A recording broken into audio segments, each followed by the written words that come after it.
The year 2026 was very difficult.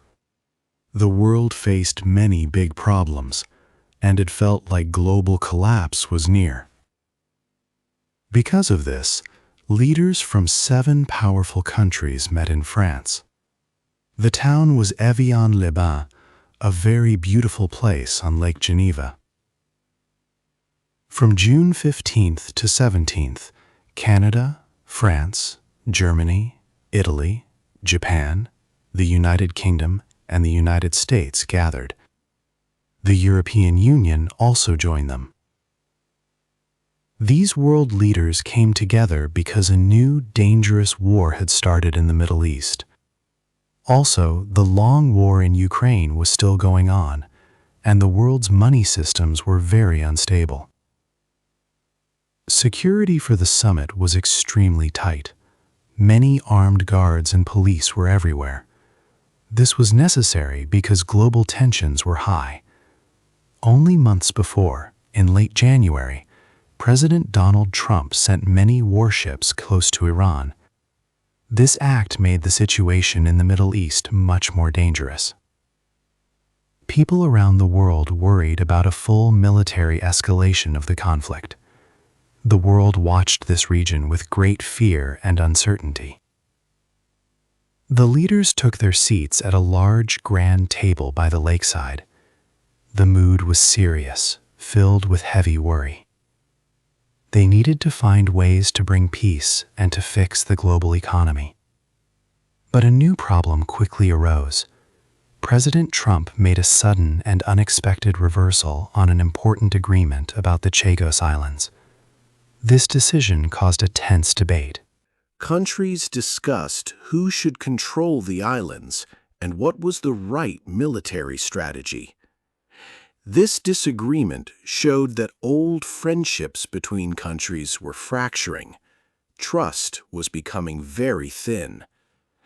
The weight of all these crises was clear. Each leader felt the pressure.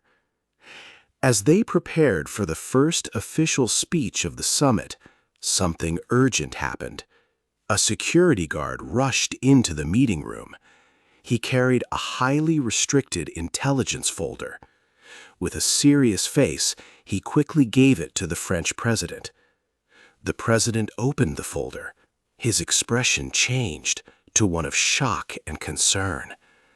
The message inside warned that a devastating attack had just occurred somewhere.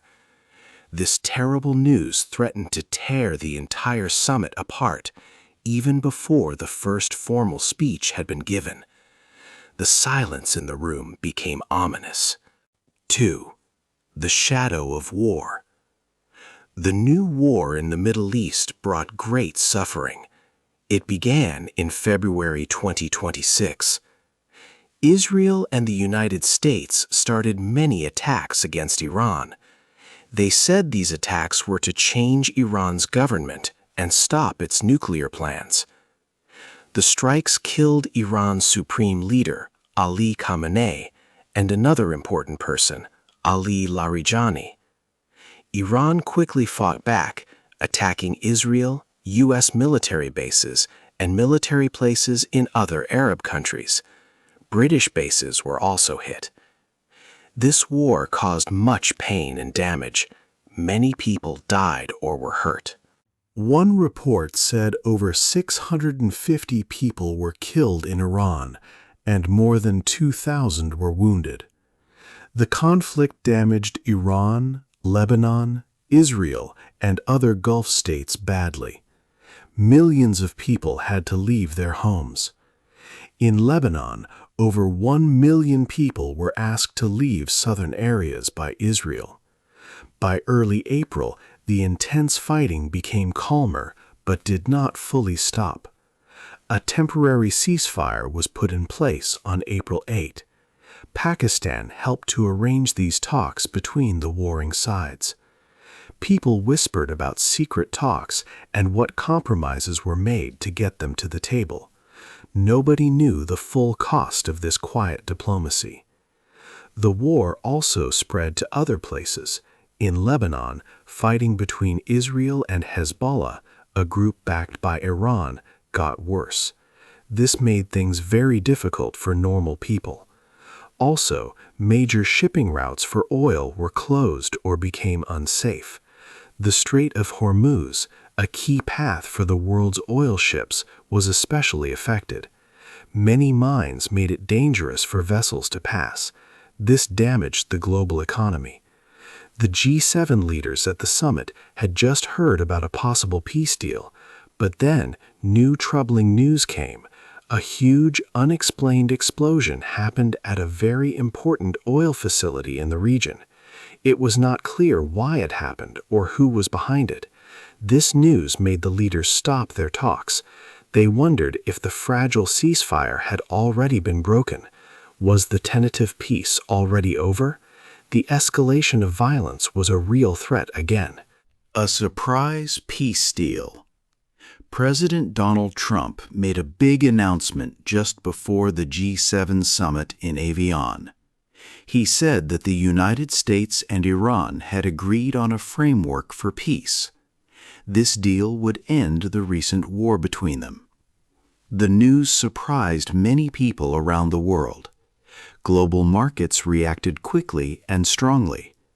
Oil prices dropped by 4% right away, which was seen as a positive sign for many countries' economies. However, not everyone was pleased or confident.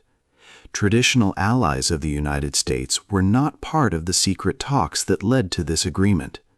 They felt left out and had many doubts about the peace deal. They had a lot of questions about its details and its true intentions. For example, Senator Lindsey Graham, a close ally of President Trump, publicly stated that the U.S. Congress would need to review and vote on the agreement. He worried that Iran's understanding of the deal might be very different from what American negotiators were describing. A key part of the agreement was about reopening the Strait of Hormuz, a very important water passage. A large amount of the world's oil travels through this strait by sea. Its closure during the recent conflict had caused big problems for global trade and energy supply. The full text of the agreement was not made public, which made some leaders wonder if there was a secret clause within the deal. They asked if this agreement was a genuine path to lasting peace, or if it was a clever strategic trap for other nations. During the summit meetings, President Trump spoke with great confidence about the New Deal. He presented it as a historic chance to stop Iran from getting nuclear weapons and to improve stability in the Middle East. But behind the scenes, the other 6 G7 leaders felt a quiet anxiety. They knew the agreement was only tentative, meaning it was not final and could easily change or fall apart. There were also serious concerns about Israel's reaction. Israel was a major country involved in the larger conflict, but was not part of this specific U.S.-Iran agreement. Iran had reportedly made stopping the fighting in Lebanon, where Israel was battling Hezbollah, a condition of the deal. However, Israel's defense minister publicly cast doubt on whether Israel would cooperate, or if Washington could even ensure Israel's cooperation with such terms. Later, during a live press conference that was broadcast worldwide, an Allied leader publicly refused to endorse the deal. This public disagreement immediately cracked the G7's appearance of unity wide open. 4. Ukraine looks for help. President Volodymyr Zelensky arrived at the Evian summit with a clear and urgent message. He wanted the G7 leaders to remember the ongoing war in Ukraine, now in its 5th year. He spoke strongly, asking them not to let the recent Middle East conflict distract them from Europe's fight. He demanded that the world's most powerful nations not forget the people of Ukraine who were fighting for their freedom. The G7 leaders listened carefully and showed strong unity in their support. They promised to help Ukraine keep its freedom, its right to rule itself, and its land. The group made big promises during a special session about building peace and security for Ukraine and Europe.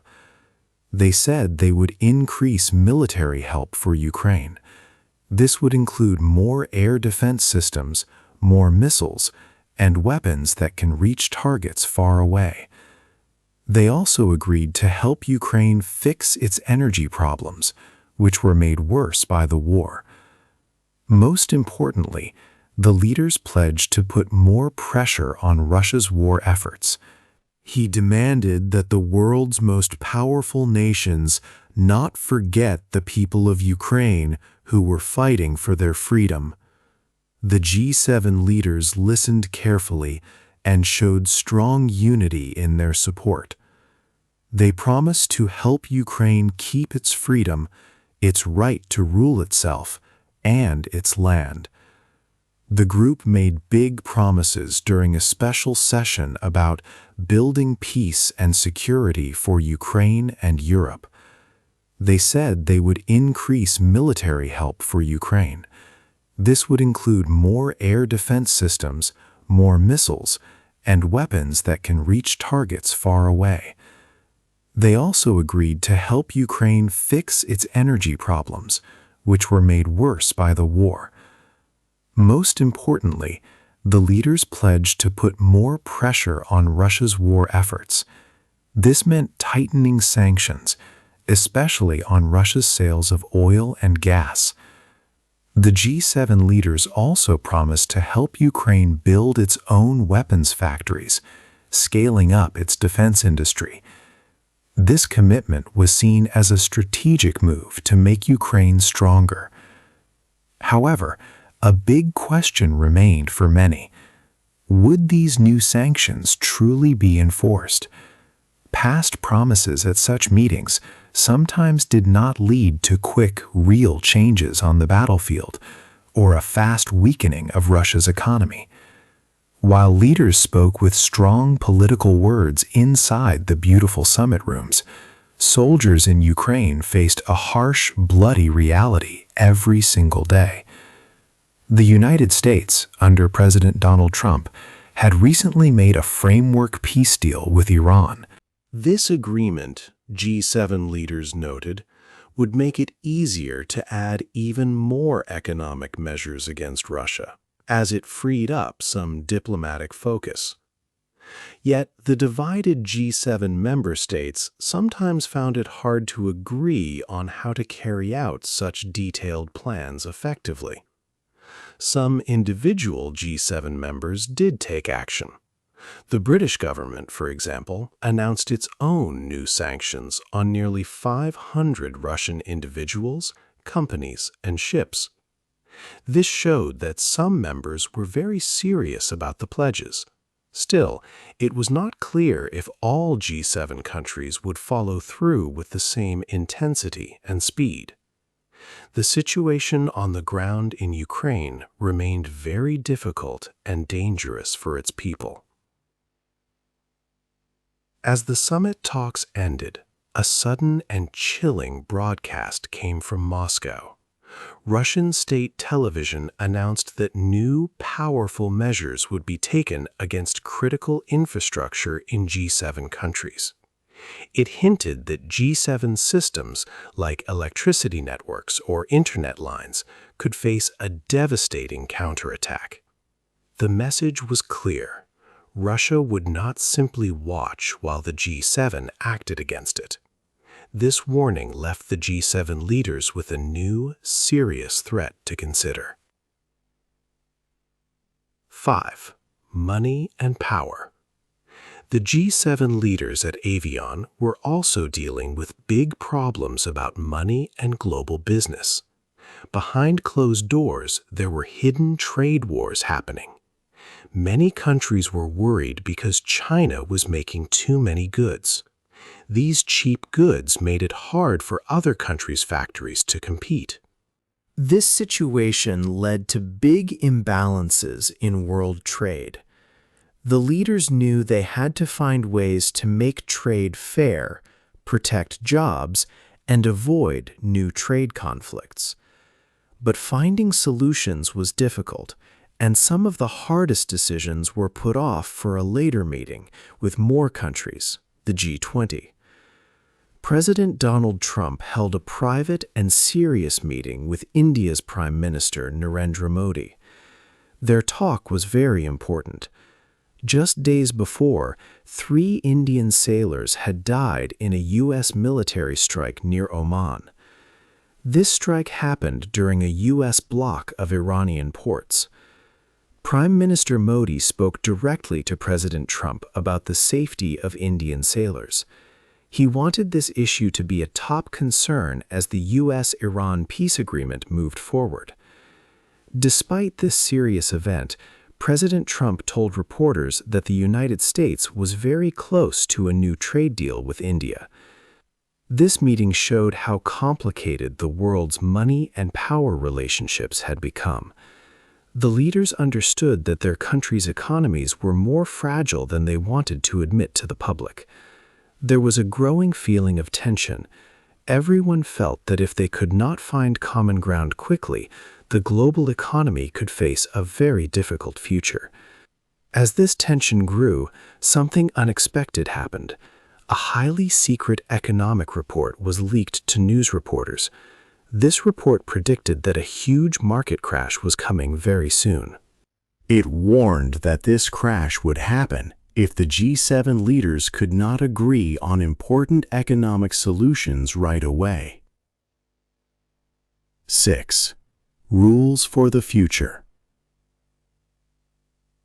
The world leaders at the Avian Summit quickly moved to talk about different kinds of threats. These were not wars with bombs, but invisible, modern dangers. They focused on new rules to protect children from advanced AI chatbots. They also promised over $1 billion to help stop a dangerous Ebola outbreak. These important topics were part of the 9 separate declarations made at the summit. These soft issues, like health and technology, held true life-or-death power over everyday citizens, even if they seemed less dramatic than military conflicts. One key declaration was about making a safer digital space for young people. Leaders committed to protecting children from the risks of online AI systems. They planned to work closely with big technology companies. The goal was to ensure that AI chatbots communicated with children in safe and helpful ways. This step showed how important governments felt it was to control new, powerful technologies. Another major point was the urgent pledge of more than $1 billion. This money was meant to fight the Ebola outbreak, a deadly disease spreading quickly. This commitment was made in line with the United Nations efforts to stop the Bundibugyo strain of the virus. The leaders also agreed to share information and work together on fighting serious diseases like cancer, especially those affecting children. The discussion also covered critical minerals. These materials are vital for making electronics and clean energy technology. Many countries have a high dependency on just a few suppliers for these essential resources. The G7 leaders agreed it was important to work together to lessen this dependency. They wanted to ensure no single country had too much control over the supply chains. However, it was not clear if these new agreements could truly break existing foreign monopolies and create a fairer market. There was a growing sense of worry among the leaders. They saw how fast technology was changing and how quickly new diseases could appear. Government rules and regulations were struggling to keep up. This made it harder to protect people and manage global risks effectively. Suddenly, in the middle of the important AI safety presentation, the summit's own secure digital network had a problem. A mysterious cyber intrusion hit their systems, stopping the meeting. Across Lake Geneva in the city of Geneva, Switzerland, a different kind of meeting was happening. On June 14th, the day before the G7 leaders started their talks, about 20,000 people gathered. They came to protest against the rich country's leaders. Many walked peacefully under the sun, holding flags for Palestine and signs about climate change. They chanted against big businesses and military groups. But soon, parts of the large demonstration turned violent. About 600 people, known as Black Bloc militants, were among the marchers. These people often want to cause trouble. Soon, cars were set on fire in the streets. The windows of banks were smashed. Police used tear gas and powerful water cannons to push back the angry crowd. The air quickly filled with smoke and gas. This chaotic scene brought back bad memories of 2003. Back then, similar protests in Geneva also turned very violent during another G8 summit. Authorities had worked hard to prevent a repeat, but they were only partly successful. The protesters made it clear they opposed what they saw as the G7's responsibility for wars and unfair economic situations across the globe. A spokesperson for the protest groups said they greatly worried about the policies of President Donald Trump and other G7 leaders, saying these leaders were fighting, making war all over the place. Meanwhile, just across the lake, the leaders at the Avion Summit continued their important discussions in serene and guarded luxury. They talked about solving big global problems, far from the smoke and shouting outside. Yet whispers had begun about an unknown, highly organized group within the protest. This group seemed to have special knowledge of the summit's security layout and how the guards were placed. It made some wonder if the protests were more than just angry citizens. The contrast was striking. Calm, quiet talks inside the secure summit complex, and fires burning with tear gas filling the streets just a short drive away. This growing tension built throughout the day, making the pressure on the world leaders even greater. They knew that the eyes of the world were on their decisions, but also now on the growing chaos outside. Suddenly, a very loud, piercing sound broke the calm inside the Avion Summit complex. Security alarms began to scream, echoing through the halls. Armed guards, moving with great speed and serious faces, rushed into the meeting room. They told the world leaders that an immediate evacuation was needed. The end of the summit. The Avion Summit finally came to an end. The world leaders gathered for pictures, offering forced smiles for the cameras. Despite their public display, deep problems, like cracks, still divided them. Many important issues remained unsolved. The summit's outcomes were fragile and uncertain. The peace deal between the U.S. and Iran, announced by President Donald Trump, began to show cracks almost immediately. A planned signing ceremony was delayed, and the agreement was only partially signed in a private setting. News from Lebanon continued to report violence, even though a ceasefire was supposed to be in place. Also, the vital Strait of Hormuz, important for global oil trade, was still dangerous for ships. Many mines had to be cleared before it could be fully safe. These details made the future of the deal very uncertain. Economic challenges were also largely unaddressed. Serious talks about China's industrial overproduction and global trade imbalances were moved to a larger meeting, the G20, later in the year. This decision showed that the G7, a group of 7 wealthy nations, often finds it hard to reach full agreement on truly difficult economic matters. There was also lingering bad feeling about the Chagos Island strategy, an issue that continued to cause tension among some allies. The G7 is not a treaty organization with legal power. It is an informal club with no permanent staff or strong rules that everyone must follow. Its declarations are more like promises of what leaders hope to do rather than binding international law. This structure made the G7 seem like an old institution, struggling to keep control in a world filled with fast-moving problems and crises. The real power and focus now shifted to the next year. The United States will hold the G7 presidency in 2027. This means that President Donald Trump will again set the agenda for the next summit.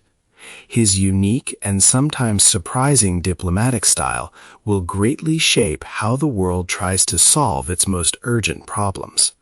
The future of many global issues now hangs in the balance, depending on his leadership. As the leaders left Evian, a secret document was signed in the shadows. Two rival nations, not officially part of the G7 talks, put their names on it. This hidden agreement seemed to guarantee that the next major global crisis had already begun, even before the last leader had departed. What do you think will be the biggest challenge for the next G7 summit in 2027? Hey there! Just a second before you go. If you learned something new today, please give this video a like, write your thoughts in the comments, and subscribe to the channel. It only takes a second, and it really, really helps to create even better English videos for you. Your support means the world. Thank you.